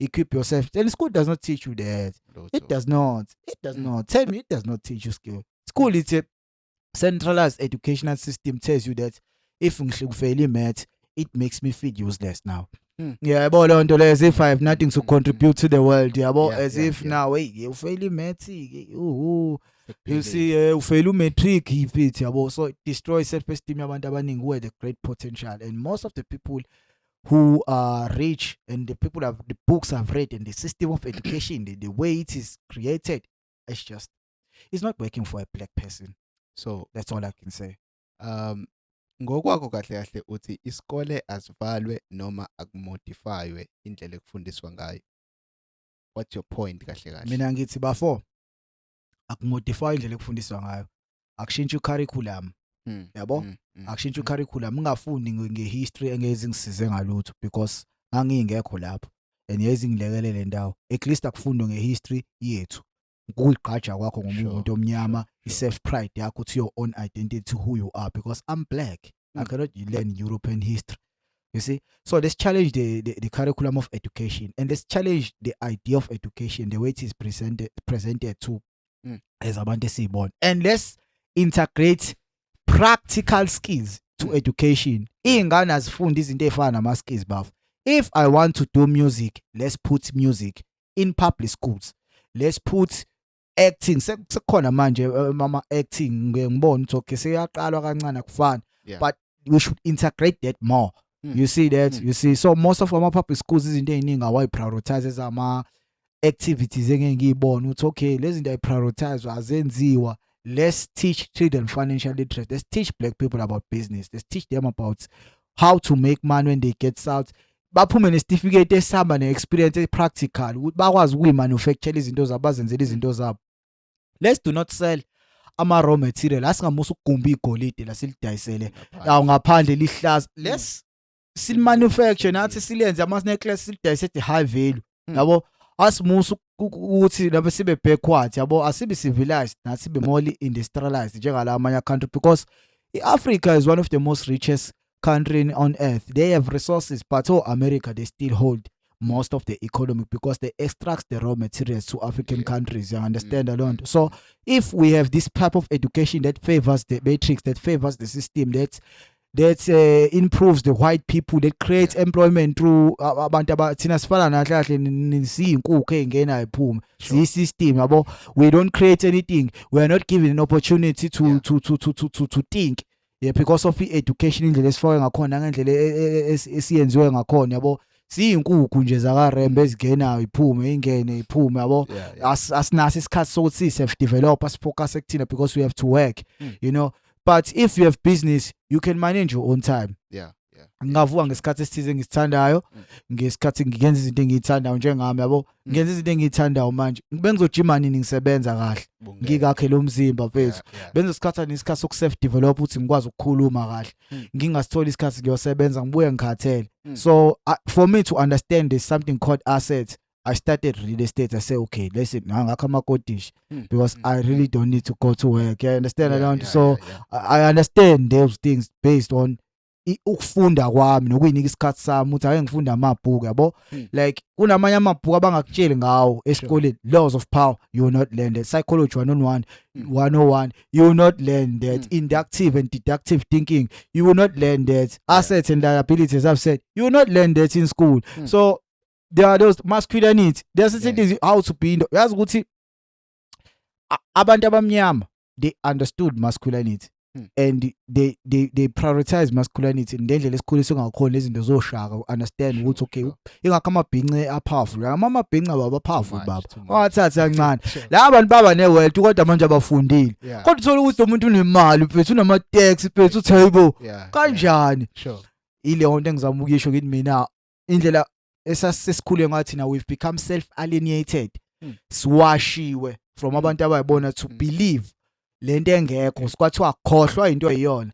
thatha lokho esikunika kona so I'm always a person who always question things I'm not just take everything that's why I protect myself each and every day that's why I read books to equip myself from everything engangaba influencer wrong emqondweni nami to influence me so uyakudinga ukufunda bafu not just ukufunda izinto zasesikoleni read books ake siprotect ke manje umuntu ka grade 10 noma ka grade 12 asifuna ngene kulento ye rat race right ithini advice yakho kulabo bantu already sebese esikoleni njengamanje grade 10 noma grade 12 what your advice kulabo bantu labo well but engakusho ukuthi right now the best thing you can do is to learn skill find a skill that you can master and learn it and once you learn it and understand and read books sure you must read books you must equip yourself read self-development books read financial literacy books that will going to make you understand the world of finance how money functions what is money imali understand imali kusaeli so engakusho lokho ukuthi they need to start develop a skill aba is either wenza something eceleni like ufuna ukushisela ufuna ukuplastela plumbing yabo into kanjalo ezokwenza ukuthi even though you go to work but you're able to hustle side hustle eceleni and make money and grow the skill yabo because that's how you create business because if mina ngumakhi ngiyakha sengithola amathenda phezulu ngizoqasha omunye umuntu okwazi ukwakha asikudinga ukuthi ngize ngakhe bangakhele ngicharge imali ngibakhokhele per day I make more money that's how it is to be smart you create value lento adingisho demand and supply understand that umhlaba usebenza kanjalo yini ongayiletha wena emhlabeni engekho abantu they make money through ukuhlanganisa abantu abathize product ethize ne product ethize so you have to be open minded about business that's all I could say start something like a skill ongasenza any skill you can do yabo you see khona abantu ama artisans jobs mfethu umsebenzi izandla mfethu and bayishaya imali laba abantu laba every day every day they make a lot of money mina ngaze ngasiza umsebenzi wezandla honestly speaking yabo you see because like izinto eziningi survive kanjalo because okay sibuna amakodisho right okay ngifuna ukwenza iproject all right khona izinto esengizoyiminaza because nginalo ability ngiyawazi ukwakha ngiyawazi uplastela ngiyawazi ukufaka amathazi ugesi ngiyawushaya so ayaminaze ama-cost the best thing I can do is buy ama-blocks mina yabo thoth ama-blocks engiwathenga ngemali encane then sengenza imali eningi because I'm smart because I understand it. So you need to develop skills that will help you to get close to what you want yabo ama-skills wadingayo you see if you want to focus on real estate okay at least know ukuthi amathazi afaka kanjani you understand to cast the cost ifethe ama-liability yabo lonto le wenza izinto zakho zibe easy yabo so moment uyifundisa lonto leyo kuzoba easy bro kuzoba easy kuzoba easy mfethu ilokho engingakusho mina ukuthi umuntu anga-equipa kanjalo learn a skill master it turn it into business so the information le onawo njengamanje. Yeah. It's something you discovered after matric noma it's something we discover usasesikoleni, because donzela example njengami Rich Dad Poor Dad ngimfunde sengise varsity ngenze degree yami. Yeah. And wayishintsha ingqondo yami ngendlela ayichaza ngayo le nto le chaza system and everything. So wena lo lwazi lo discover nini? After I was in varsity too. You never learn that while you are in school. Yeah, come on. Kunzima. Uzwina mfethu sasesikoleni into enjalo ngeke uzukwazi isho ukuyicomprehend sometimes. Ngathi ungathola umuntu ozowuthisha ozokuchazela. Yabo ozokwenzela ibe precise. So nami ngayise varsity. That's when ngayifunda khona. And mina ke ngangifunda like distance learning. Okay. Ngajabula futhi ukuthi angizange ngibe nenhlanhla ngaba nenhlanhla ukuthi nginga-attend ngibe se-varsity yabo kwi-institution that also would have affected me ngale ndlela umqondo wami ofritsha ngakhona, because uma ngingaphandle I had to survive now. Because manje kumele ngicabanga ukuthi uGesbu uzophila ngani yabo. That's when I learn izinto ezifana nokuplastela nalamanye ama-skill ukuze ngikwazi ukuthi ngiphile nganabafu yabo. So through that process ke mfethu ongelela imali kanjalo. So the rest was history. So mina ngakufunda nje lezi zinto ngangise varsity phela ngafuqa ama, because nami ngayi lento ukuthi phasa kahle, get the stations, varsity, after that you get a job. And life does not goals. That's the way we plan it. Nothing goes as planned in the cassette world, my friend. Yabo. I plan into anganani. Awusho izohamba ngendlela uhambe ngayo. That's why you need to appreciate life as it is. Yeah, ojabulela futhi impilo nama moment onabo mfethu nezinto onazo empilweni ukubonga futhi lokho, because kusangakulahlekela mfethu kusangaba wesi bafu kusangafika igebengu inyonje naba mic cabanga lo nto usukathi iphumela le eminyango neskins yakho ithekeli time nje abantu badubulane nje bakubulala ecabanga kanjani. So ayikho into eyifair eguaranteed emhlabeni, kusangenzeka noma yini ngasikhathi sini. So enjoy impilo yakho futhi learn to find happiness in where you are, and appreciate uNkulunkulu akuphe kona mfethu, ukujabulele bese lokho okukhona mfethu ukhula kanjalo mfethu. Uma ukuthi mfethu ukudaliwe mfethu uNkulunkulu akwazi mfethu kokwakho njengoba ngisho kimi mina mfethu yakho into yakho izoba mfethu yakho mfethu. Nisho kuthiwani mfethu, I will never doubted bafu ukuthi ngizophumelela. Angingabazo ngiyakwazi mfethu, deep down from my heart I know that. Yabo usuphumelele already mfethu ngiyazi mfethu. Yeah, I'm in a process of building a high value man. We had a conversation about that with my friend. High value. We were arguing. He said, hey, what is a high value man? Where does value come from as a man? Sure. Because I had this thing that, you know, I'm a high value man. Okay. And then we were arguing with Umje, saying, I'm there, my boy, I'm not a high value man. You cannot look me in the eyes and tell me that I'm not a high value man. I'm a high value man. But I'm not a high value man.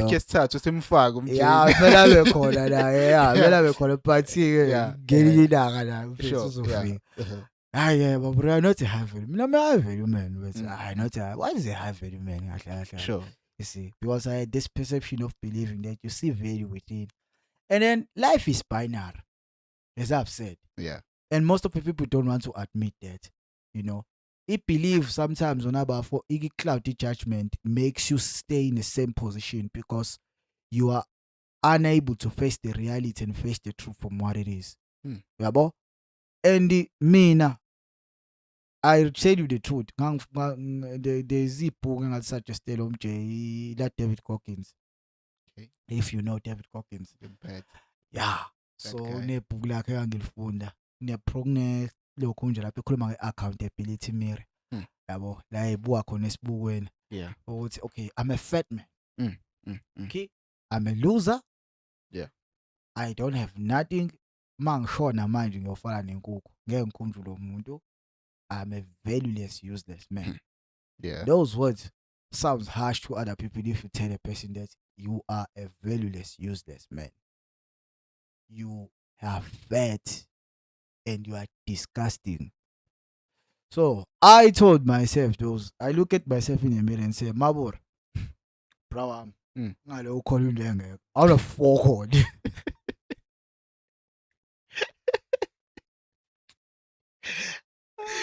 as much as kukuhle ukugoloza ubelieve awunalutho awunafoko nebhenki awuna movement awula lutho you see wena kuhle ukukholwa yeah good but kumele ube realistic webafu ukuze izinto zakho uzoqala isebenze kahle yeah so we help each other become more realistic about life. That's why ngihlala nabantu abafana naye because they help me to become more realistic each and every day.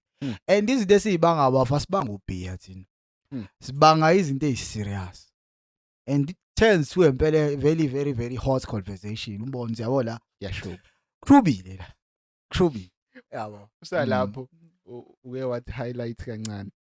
What the difference is there a difference between a high value man and a masculine man noma ukuba high value ama-traits akhona it's being masculine is there a difference between the two?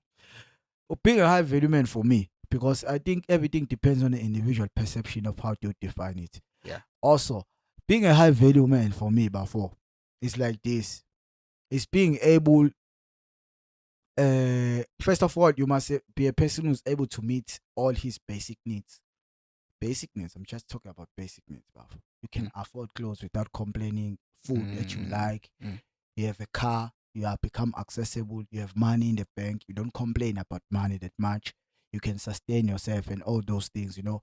And you have to be muscular for me. Yeah. You have to be physically in shape, mentally in shape, equipped, financially and also psychologically. You have to discover yourself also. Like you have to umuntu osekhulile kulama spheres empilo spiritual physical and mental yabo umuntu osekhulile kanjalo physical too is important too yabo it's good to have a belief but what do you have yabo because i voice yomuntu ophuwa bafayizwakala sesingase izwi nje lomuntu ophuwa alizwakala so uma umuntu wesisothi imali ayibalekile you're fucking with me uyadlala sukudlala you're fucking with me uza lapho kunomunye umsindo ubangile lapha ku TikTok kade uxeki isonto baba yebo khona ivideo sande kuyiposta I don't go to church awumdinga umfundisi ozokukhulekela the theory leyayiqhamuka kahle iqhamuka hey bafu yabo mina ngikhule ngisonta sure yabo sinabo singihlale kahle ngiyilale hayi awuhlale kahle phela futhi uthi uyilulu ushiphi phela awakuzoshuba mina ngikhule ngisonta ngikhule ngazi isonto kuyanikelwa kuyagqokwa yabo uniform yakhona isidwizayo nompostoli ufaka uthayi mina bengiyimpostoli attend isonto yabo and the more ngifunda ngisho ukuthi you cannot unknow what you know the more ngifunda the more I become awakened the more I become more conscious about this institution school church yebo lezi zinto lezi exister I start to first of all I start to question this where is God yabo I start to have those questions where does God exist critical rationalism I learned that through philosophy engangifunda kwenye incwadi rethinking your world start having those questions sometimes mhlawumbe nawe akufela ama question where is God is really God in the sky is really God exist what is God who came with the Bible who wrote the Bible why certain people worship men why do I have to say uNkulunkulu ushembe why do I say umpostoli uthize why do I have to say ubaba uMasango you see because these people are human beings so I sit down with this I did research and I had a lot of arguments with umnganami uNgqo and nomfethu umJ yabo like and umJ alifuni isonto kanje hawo lemjida wangifica ngisonto nje umjida akalifuni isonto nje kuyabazi abo akamselaji isonto nje naye yabo so I start questioning myself and I'm like really if ngiyibuka lento bafu iBhayibheli liya uma uthi kumlalela uMaponga aqala ngalalela yena Joshua Maponga. iBhayibheli liyacontradict. Okay. Likhuluma enye into liphinde lisho enye into. Khona nje izwe lithi khona angazi ubalo wabathumela ukuthi abahambe bawobulala izilwane, babulala izingane, babulala abantu futhi lapho. Ngazi izwi elikubani lelo. Yabo.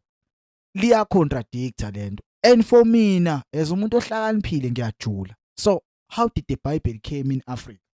Through missionaries, European people, Christianity. Okay. How Christianity spread? What is Christian? Okay, why Jesus is white? So they portray Jesus as being white.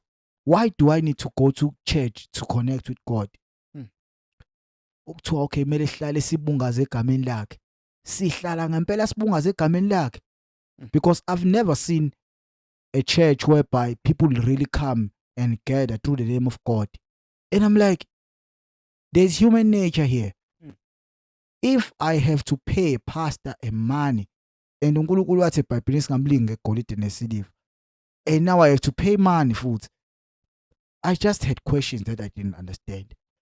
So the Bible, I look at it and I said, okay, le ncwadi incwadi yokuhlakanipha. Sure. I-metaphor. You need to learn indlela abantu abakudala babephila ngayo, yabo? And wena kumele uyihlaziye, and you need to understand ukuthi wena ingakusiza kanjani. And I don't worship any man. I don't bow to any man. I don't kiss any man's ass. I don't worship a man. I worship God. And there's only one God. Yabo? And I believe that God lives within me. Yabo? Yeah. I believe that I can create. I believe ukuthi ngamazwi wami ngiyadala. As I've said, there's law of vibration, law of attraction, and law of correspondence. The universal law. You know, my universal law. So I look at this and I say, this is just an institution for me. Yeah. Yeah. I think God is not in church. Yeah. Some people may, it's easy to say because it has to question the way you've been living. And the most people who appear virtuous, the most people who and you will have this thing of thinking that abantu abalungile, and to find cases whereby pastor ba raping ingane, bishop, and that is very sad, Baba. That's a man of God. Remember, a man who control ibandla, the man ingane mayimbukisha uthi, I do everything you say, pastor. And now a pastor came and said, mntanami vuli emathanga, mntanami ngingene. What is that? You see, so they like, I've had cases like that, and so ngaphila nalabantu, and I saw human nature kubona. Le abayidinayo. Yabo. Sonke sinama dark impulses, baf. Nami nginama dark impulses. Yabo. Ngina ama selfish intent sometimes. Sure. It's just different. That's mina ngiyawa embrace, angwa deny. Yabo. Angwazi ukuthi into ngiyikhalela ngayikhalile. If I like something, ngiyikhalela. Yabo lo le anginama. So bona, be careful. Someone said to me, be careful of someone who acts virtuous. Because those people carry the most of the demons. So abantu basesontweni bangcolile bafo. I've known people who act virtuous, who think they go to church each and every day, bona bakholiwe, but only to find that abantu abayibona. That is not, and abantu abangithukile kuleya video. Honestly speaking, if you're a man of God, a man of God, a woman of God, how could you just insult someone like that? Oh, it doesn't make sense. So that's why I don't go to church. I just believe in me. They are connecting and this is. So I was just speaking from how isn't this called. I'm not saying don't go to church. Yeah. I'm not saying worship umuntu umkhothi inyawo nezinqa. Khonzana lapho unikelelana imali nithambe.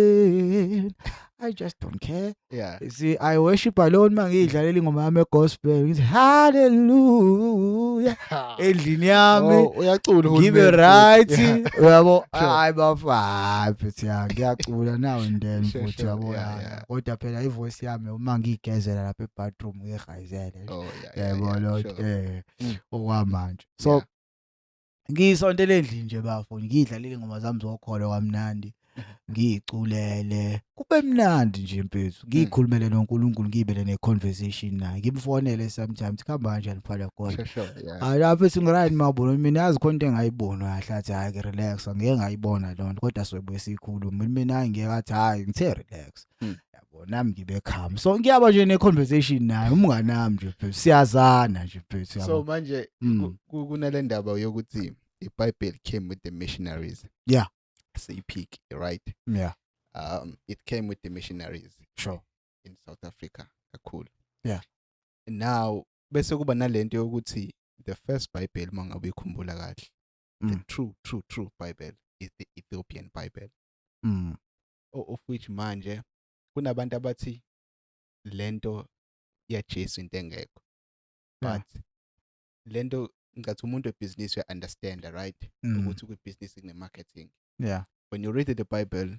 uJesu described as a black person yeah but bona describe njenge white man yabo so do you think lento yenkolo ayikho noma indlela esenza ngayo ekwenza kubonekala sengathi ayikho ngishesana nokuthi the first Bible it's from Ethiopia even ngisho ikhalenda labo lisa read izinto lisa read the move yabo because bona bazange bebe colonized and what so umbuzo ukuthi do you think lento yenkolo ayikho noma indlela esenza ngayo engizokusho bafu yeah uNkulunkulu ngiyakholela ukuthi ukhona sure yeah ngifuna uqala lapho yeah and I believe that mina ngokwami inkolo like mangizobuka iBhayibheli mina yeah like angilandeli izinto ezibhalwe eBhayibhelini yabo because iBhayibheli bafuseli nepropaganda as you said ningi la manipulator ufaka izinto ezithize nezibias ezithize ukuze sibuke ngendlela ethize sure so angazi about the history of the Bible and as you said the origin of the Bible comes from Ethiopia yeah mina ngiyakholelwa ukuthi uNkulunkulu ukhona true mina ngiyakholelwa kumina sure and ngiyakholelwa mina ukuthi ngingaconnecta noNkulunkulu ngaphandle ukuthi ngize ngiye esontweni yeah mina when above I criticize the institutions of church and I find things that contradict with what the Bible says. I criticize the Bible too because the Bible self-alienates a black man and it says from a black indigenous traditions as well as religions they are all meaningless and nothing. There's nothing in the Bible speaks of indigenous, the way of living of black people, you know. Everyone is in the Bible, it is Abraham, it's the English name, you know, coming from something or whatever that may be. Yeah. So I'm this type of a person. I don't know anything, but I know this. God lives within me. I am God. I create, I speak things into existence. You may believe what you like to believe. Even my children, I cannot tell them, don't go to church, don't do that. You have a right, Buff, to believe in what you want to believe. You see, as a father, if what you believe in does not contradict with anything you stand for, because I believe that you can, like, you know, you have to believe in something and stand for it as a man. That's what makes a man a man. Yeah. So if I don't go to church, Buff, no pastor can come to me and tell me that I should go to church. I don't worship men. I don't believe that there is a man in the world who came and said God speak with him. I believe that Jesus came in the world maybe, but he was not God himself. Some people say Jesus is God. True. He was a son of God. He was a highly conscious, smart man who challenged the way of living that was in the past. He was bringing civilization to the barbaric people.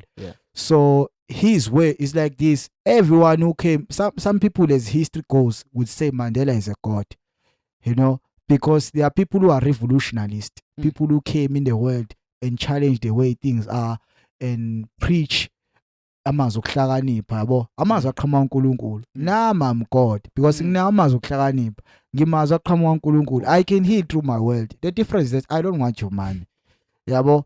I'm not saying gqoka ijoyini yabo. So mina kuba la you are God because you've helped me through a lot of things now as we are engaging in this conversation. Sure. So ungasayinda uNkulunkulu ngempela ekumina ukuthi azokudlulisela i-message. I'm that person who listens. I believe that there are people who are smart. I listen to the Bible. I analyze the Bible. It helped me a lot to understand the certain situations and said, the reason I read history, the reason I did history, it was to learn about the human transformation and how did we came to become the people we are today, so that we cannot repeat the mistakes of the past, and we look at the people who they've done before and what we can do better. That's why we must reflect at the history. That's why we must look at the human progression as well as the civilization. So history is an attempt to reconstruct what has happened in the past so that you can understand the future. So I look at it like that. So nginawo bafo lento believe mina ngidinwa ilonto yesonto, ngidinwa lento yengubo, ngidinwa lento esebenze bona yathi, but I'm not saying uNkulunkulu akekho, angithi akekho esontweni. That's all I'm saying. I hope mhlawumbe mhlawumbe uyangi-understand bafo, but yilokho nje ngikushoyo mfethu. Yilo into ukuthi ama-ideologies asimilar nawakho. Nama grew up in a Christian family. Ayi kodwa mangikhula ngibuka indlela esekugqokwa ngayo, kwenziwa ngayo. Ayi man, ngabona there's something wrong la. Yabo nje esontweni it's like a fashion show njengamanje. Buka. It's like a fashion show, kuyacompete nangemnikelo and everything. Angisaphatheke nobufebe benzeka khona. Cabanga. Yabo, ilonto le. Yazi kwesinye isikhathi sekubhetha ukuthi uthathe umuntu wesifazane ongeke esontweni kunalo osesontweni. Yabo, ngendlela like osokwenzeka ngayo. Usalapho uke wasukumisa osisi kanzima kabi lapha on TikTok. Talking about the body count. Yeah. Thatha umuntu wesifazane osalaye nabantu abaningi and everything yonke lonto. Yabo, ngokwakho i-body count ibaluleke ngani and im-affecta kanjani umuntu spiritually? Weba i-sex spiritual ngiyakholelwa kulokho. Sure. Like awukwazi ukuhambulala nabantu. Awukwazi ukuhamba ubhebha wonke umuntu ohlangana naye bafu. Just because uyamhalela nje. Because awumazi lo muntu uselale nabantu abangaka. And most of the time abanye abantu aba-understand ukuthi amabhadi afika kanjani empilweni zabo. Nokuthi into zabo ugcina seyivaleka zingaphumeleli. Yabona umuntu wesifazane onepast. Umuntu wesifazane oselale nabantu besilisa abaningi. Mnganami uzokukhathanisa nalabantu besilisa lale nabo. Lo muntu wesifazane une problem. You see, I was about for out of 10 men. When attracting uthi abafana abayizintsha. Kulabantu abawu10 abakhetho wena because ubaqomile wena labafana wabalethe empilweni yakho. You see, so I say me Musa as umuntu wesilisa, thatha umuntu wesifazane ofethu saphiwa mfethu. Thatha umuntu yabo ungayifuna inkinga, thatha umuntu wesifazane ongenayo ipast ongeza athi ephethe wena awufani nosiphanji. Yabona wena nje awufani nosibani because usene experience sekunezinto azaziyo wena ongazazi mfethu. Yabo lonto le kuba nzima yazi kanjani. Yazi intombazane mfethu kumnandi kanjani nobabili mawukuthi it's a first time for everything, like if everything is good. Nobabili mfethu yabo niyacathulisana mfethu. Yabo you see umuntu esifazane wanthwalala labantu besilisa abaningi usala nestigma esibhedayo bra wami. Siyabheda nestigma sakhe. Nisho kuthiwa uyaprevent akanangani, but once she slept with many men, I'm telling you she's unable to bond with each a man that she will come in her life. A man that will come in life, you will be unable to bond with that man. I-chance yokuthi abonde nalabantu besilisa ibancane because manje ulala nabo bonke abantu lo muntu lo uzoshadwa kanjani. Yabo uya ngokuba more toxic because labantu ngaso sonke isikhathi bamshiya namahunzi angafani. Bamshiya nezitori ezingafani. Usiphawa wamtshela ukuthi yamthanda, wamenzela ukuthi wamshiya. Kwafika ufana wamtshela ukuthi umenzela into ukuthi wamshiya. Wafika uThabo, wafika ubani empilweni yakhe. Sekufika wena ku-innocent ungazi lutho mfethu, uze ngothando nenhliziyo yakho mfethu. Usuphatheka kabuhlungu, nawe usugcina usuyiquestion ubuwena uthi mhlawumbe kontero ngengiyenzayo mfethu. Yabo ebhedayo mfethu. Yabo because ngempela angeke uzumjabulise lo muntu. Ayikho into ongayenza ukuthi umjabulise. Ingakho ngithi mina ila stories singena khona because ila ubona khona ukuthi okay, happiness yam comes first. Now I have to sacrifice this person because I have to lose the queen in a chessboard because I understand now it's okay. I'm not going anywhere now. with this person. I cannot teach you. I cannot say. Sometimes like me, created a relationship seeking validation to that woman. That thing that okay, I will feel this certain type of a way, but still, I still feel empty regardless. So manje tamani ngasafarisha kwilo self esteem kakhulu bafa. Akhona amantombazana amahle. Ngithi mina like khona izinto ezimbi ophila nazo. Ugcina usuyijwayela uyinormalize. Uthi hayi. Yabo kufana nentombazane ohlangana nayo uthi intombazane imbi.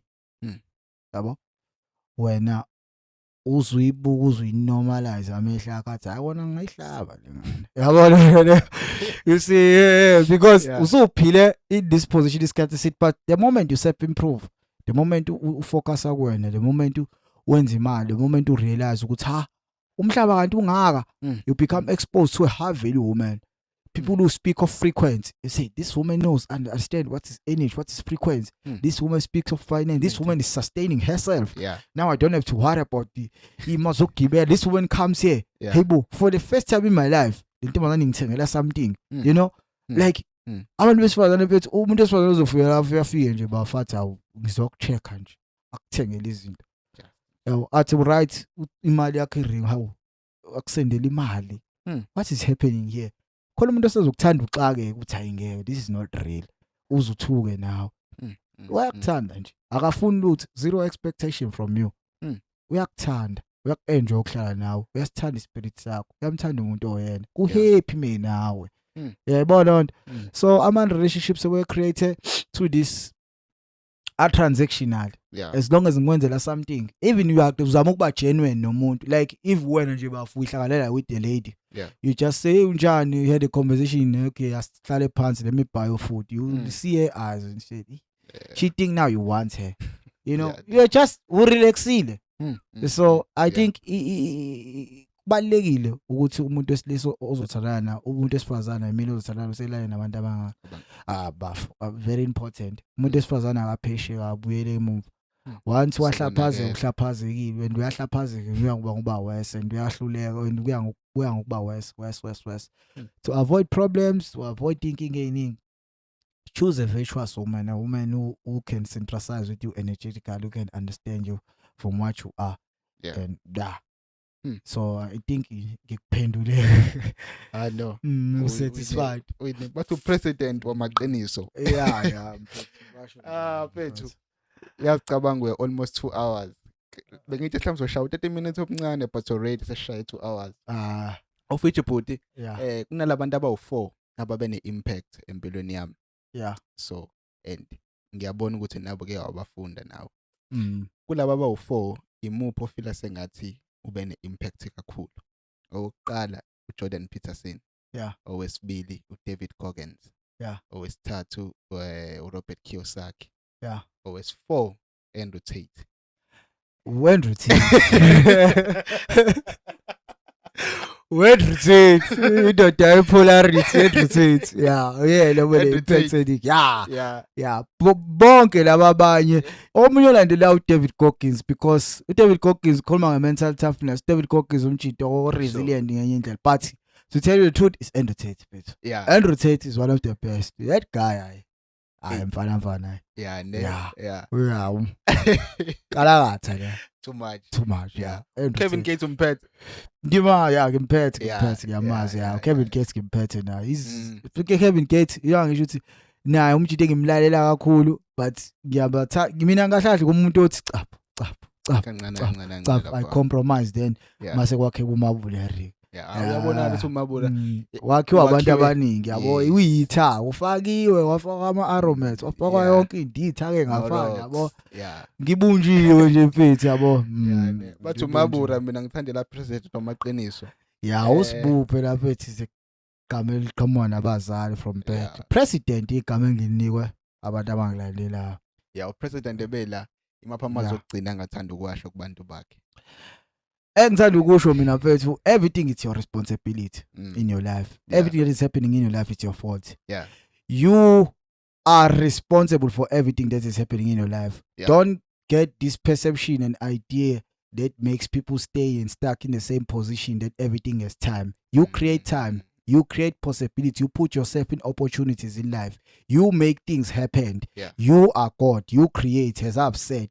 If you say something out loud too much into yourself, it will come into existence. Be careful what you say with your mouth, because it may come into reality. Protect your energy, protect your mind.